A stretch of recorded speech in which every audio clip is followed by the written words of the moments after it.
Hi, welcome to this tutorial. So in this tutorial, I want to quickly show you how to make payments via either card or via transfer or other means on Flutterwave. Now, many Nigerians don't know that one, Nigeria's card details payment system is the most secure. It's arguably the most secure in the world. Yeah, I know that because we really don't tend not to trust things from our country. But remember that even after entering your card details, you will still be asked for an OTP.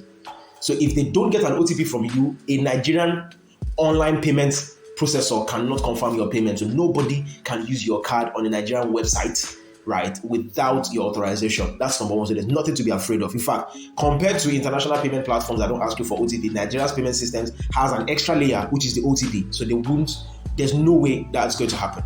That's number one. Number two is that you can actually use transfer also. You don't need to be asking online course creators or coaches for their bank details, especially when you're paying for something that is low price, 1,000, 2,000, 3,000, 4,000, 5,000. Nobody has that time for manual confirmation of transfers. It's not a good use of their time. They could be using that time for other things you would understand if you were a coach also, right? So you can actually use transfer on this payment processor platforms, and that's why I'm doing this tutorial for you. So when you get to the Flutterwave, you're probably going to be seeing this page as 000 because I've allowed you to set the price you want to pay. Now, you already know, I already said that payments less than 1,000 naira is not acceptable. I've also said that if you can pay more than that, that really helps me a lot.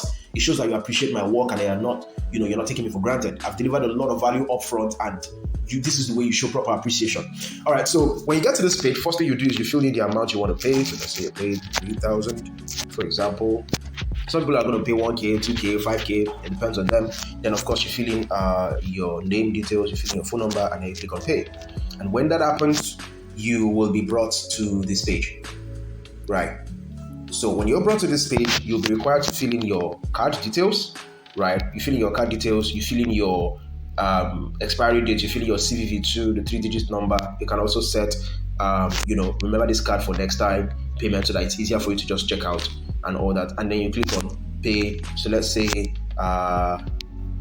Flutterwave systems doesn't save card previously, like the one you can just easily, quickly, just from your browser. So I would have just filled the number, filled the details, filled everything, and then you just click on pay. Now, when you click on pay, it's going to ask you for an OTP. They will send an OTP to your number that is related to your bank account, and then you enter the OTP, and that's it. So you wait for the page to load, and then it will take you to the other side of the payment system. That's it for cards. There's nothing special. However, note that Flutterwave loads the card payment detail page by default.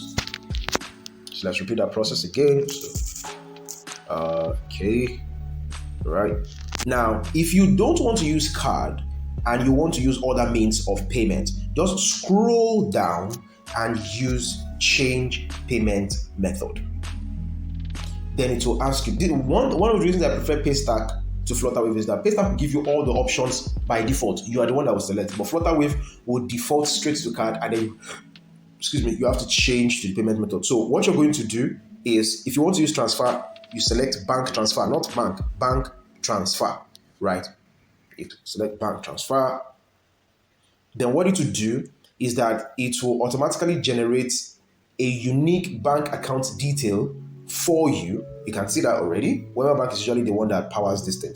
So it will generate a unique bank account number. So what you do is you will click on this copy beside the bank account number. Please note, this bank account number is unique and it's temporary. Don't go and say you want to save it and use it to pay next time. No, your money will be reversed anyway. So really, that's why. So you can see the account details is only valid for this specific transaction, and it expires by 201. So you click on copy, you copy the bank account number, you go to your banking app, and you make the transfer normally the same way you would do all your normal transfers. And then once you have transferred, you click on I have made this bank transfer. When you do that, you wait, right? You wait for the system to confirm your payment. Don't close the page. Wait for the system to confirm your payment, and once it's done, what it will then do is that it will then lead you to the next page. It will redirect you to the next page for you to be able to access your purchase.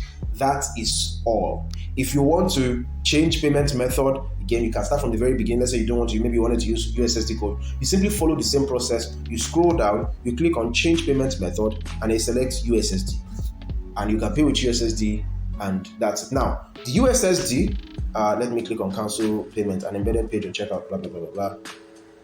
If you want to use USSD, there's a likelihood that USSD is only available for certain banks. So change payment method, USSD, select bank. All right, so these are the banks that USSD is available for. So you can select whichever bank you want to use, and then you can pay via USSD. You can see it is easy. These things are not very, very difficult to do, and that is how you pay. Congratulations. All right, cheers. So that's it for now. See you in the next video.